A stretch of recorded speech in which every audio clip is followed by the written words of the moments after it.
नमस्कार, आप देख रहे युवा हित।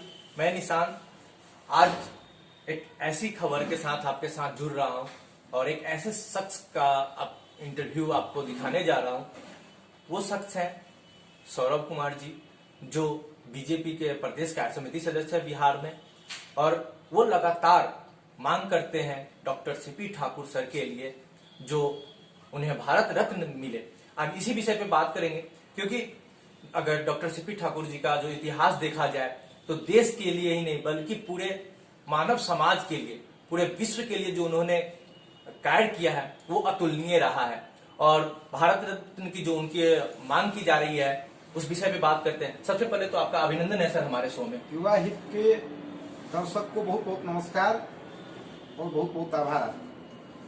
ये आपने लगातार बहुत सारे मीडिया प्लेटफॉर्म्स पे अपने आवाज उठाई और बिहार भाजपा से भी मांग की, केंद्र में भाजपा की भी सरकार है सर, और आप भाजपा से खुद जुड़े हुए हैं और डॉक्टर सीपी ठाकुर सर भी भाजपा से ही जुड़े हुए हैं। भाजपा के कद्दावर नेता है, बिहार के आधार स्तंभ माने जाते हैं सर।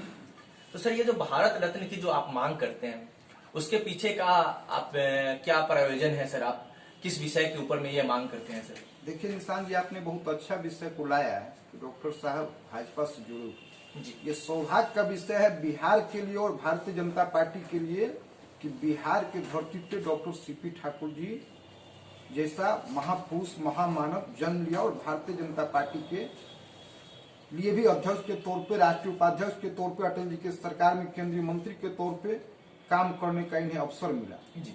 डॉक्टर साहब कोई साधारण मानव नहीं है, यह नर के रूप में नारायण है जी। और बहुआयामी प्रतिभा के धनी। जी।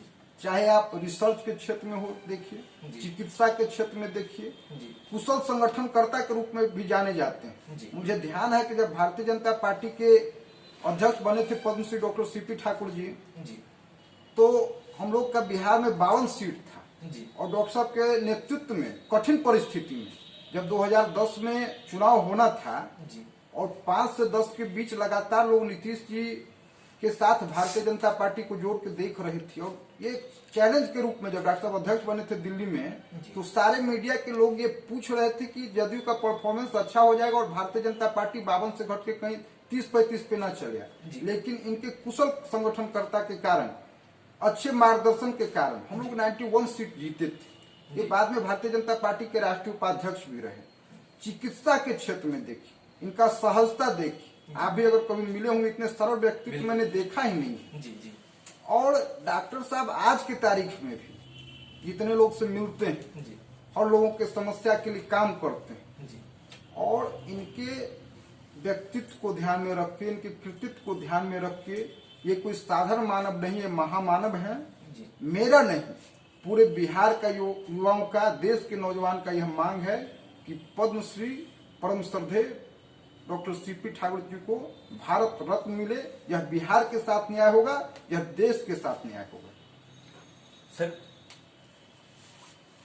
जो बिहार की धरती है जी, बहुत बड़े बड़े महामानव को दी है और जो देश के बढ़ाने में जो योगदान रहा है और जो काला जर जैसे गंभीर बीमारियों का जो सर के द्वारा खोज की गई थी, उसका इलाज आया, तो क्या लगता है केंद्र सरकार, जो आपकी ही सरकार है सर, यहाँ भी आपकी ही सरकार है, वहां भी है, तो समझेंगे इस बात को? निश्चित तौर पे देश के यशस्वी प्रधानमंत्री नरेंद्र भाई मोदी बिहार के साथ न्याय करेंगे और मुझे आस्था नहीं, पूरा भरोसा है कि डॉक्टर साहब को भारत रत्न मिलेगा। मुझे वो दौर भी याद है जब नरेंद्र मोदी जी गुजरात के मुख्यमंत्री थे और देश के लोकप्रिय नेता थे। बिहार के साथ कितना गहरा लगाव है उनका कि जब वो गांधी मैदान में आए, कुछ आतंकवादी के द्वारा बम विस्फोट हुआ था और मोदी जी के प्रति लोगों का समर्पण का भाव था कि बम फटते रहा और लोग डटे रहे, मोदी जी का भाषण सुनते रहे।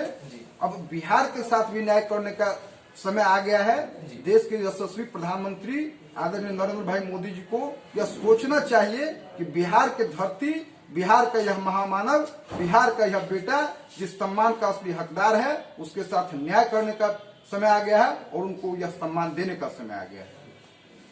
तो दर्शकों, अभी आपने सुना सौरभ जी को, या आदरणीय प्रधानमंत्री जी से एवं केंद्र सरकार के सभी लोगों से आग्रह कर रहे हैं कि परम श्रद्धेय डॉक्टर सीपी ठाकुर जी को भारत रत्न मिले। बने रहे युवा हित में। और मैं आभार व्यक्त करता हूं सौरभ जी का, जो आपने फिर से समय दिया हमारे चैनल को। बहुत बहुत धन्यवाद, बहुत बहुत आभार। आपको भी बधाई, युवा हित के बात को आप आगे लाते हैं और बिहार के हित की बात करते हैं। बहुत बहुत आभार, बहुत बहुत धन्यवाद। बने रहे युवा हित में। नमस्कार।